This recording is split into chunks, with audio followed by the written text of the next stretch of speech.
Hey everybody, welcome back. Brett here. We're going to go on to the next question. Question number 2. Is there a hungry market out there for my chosen passion?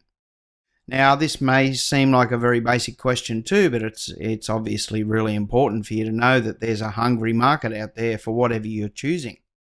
Now, a lot of people make a mistake here because they find that their passion is something quite obscure. Obviously, you don't choose something like juggling cats while eating spaghetti, which is a ridiculous example, I know, but I just wanted to illustrate a point. Obviously, nobody would really be interested in learning how to juggle cats while eating spaghetti. Now, when I started in this business, when I started using this information in my businesses, I went for the evergreen markets, which we'll talk about a little bit later. The markets that everybody, well, they're known problems and known solutions for these things. It's a lot easier to start out with something like that than getting into an obscure thing. Now, maybe your passion is a little bit obscure. Maybe it is something that not a lot of people would be that interested in for a start, but you know that there's a serious problem out there. Now, that's what I did a few years ago. I had a market where I knew there was a big problem and just nobody was solving the issue. So I had to sort of create a market in a way, and that's on another level. But the reason I'm saying this is not to pose or say, oh, this guy's great or anything.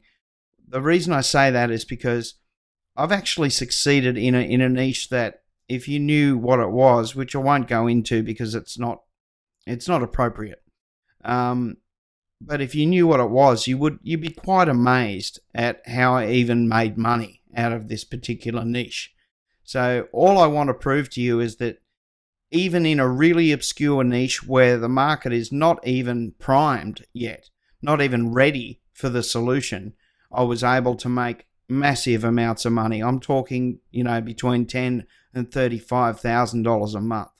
So it's substantial, this information. It may seem very simple on the surface, but I really honor yourself and pay attention here because this is really powerful stuff. Now, a small market, even if it has a solution, is just not very lucrative. I knew the market that I had for my particular niche was very big. It's just that nobody else was doing anything in it. So it took a fair bit of, skill and a fair bit of focus to get the initial inertia happening. But once that was happening, I had a very, very profitable business. So let's delve into this a little bit further.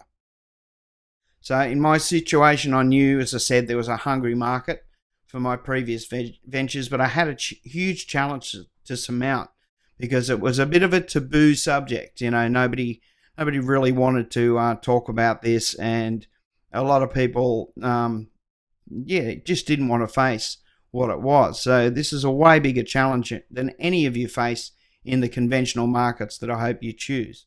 So how did I actually get people to pay for my out there services? This is how. This process that I'm taking you through, this is how.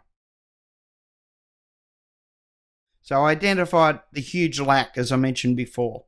There was a huge market because there was a huge lack.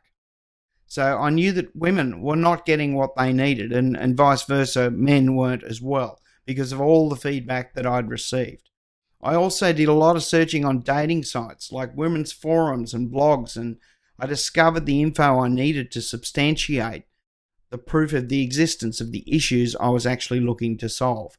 So this gave me a lot of confidence that what I thought originally about my market and their problems was actually really real. And that's something you really need to discover for yourself, because we can think all we like about stuff and we can assume, we can, go, oh yeah, I think I know about, people needing help with their golf swing, for instance. But what specific help do they need? What are the actual problems golfers face when they're trying to improve their game?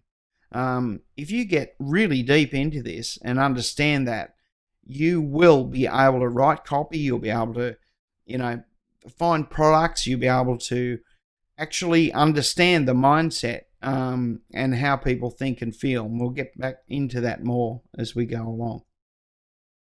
Now, I tested my little concept out by going to chat rooms, and I talked to women to find out whether they would go for my product. Now, I had to try a few different angles until I found one that worked.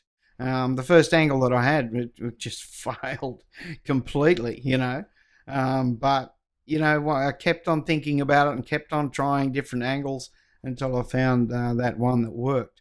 Once I had the angle that they were responding to, the answers I got were actually really, really positive about the venture that I was going into. It's very important to test what angles will work for your market too. Another way to look at angles is how people are thinking about it. What will be the attractor? What will be the carrot that you dangle in front of people to get people to think about purchasing your product? Now, for the purposes that are very well known, what we in the business call the evergreen markets, as I said, are a great place to start. And I suggest you start here. You could easily find a passion in health, wealth, sports, relationships. There's so many evergreen markets out there, and I'll show you how to find these things a bit later on. Within these niches, of course, there's a lot of sub-niches that are ready, waiting for you to exploit. And if you can make yourself unique and understand these sub-niches, this is where it's at, and you'll see that as we go along. Now, you may choose something else, as there are many, many more out there. Now, make sure that it has a reasonable amount of interest first before you commit yourself. I'm going to show you how to do that. Look at Google searches, see if there are people using AdWords already promoting products. The ads on the side of the Google search. You'll see that whether there's ads there or not. If there's not ads, well, you might have to look a bit deeper. There might be other places that people are promoting that. So AdWords is not the be-all and end-all, but it's a good way to understand whether people are actually spending money to promote products in that niche.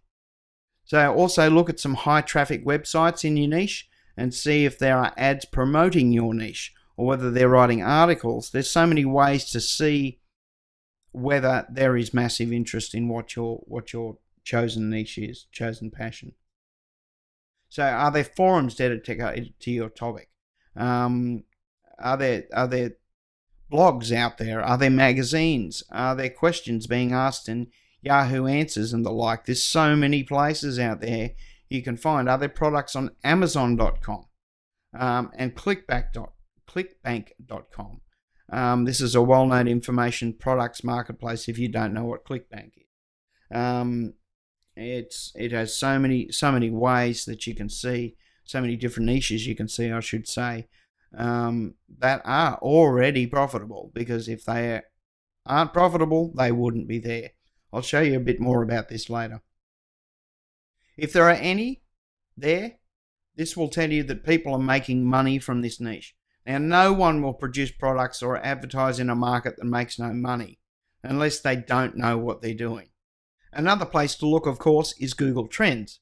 This is a fantastic resource that will give you a lot of information on your market. Now, that brings us to the end of this video. The next video is all about your gold mine.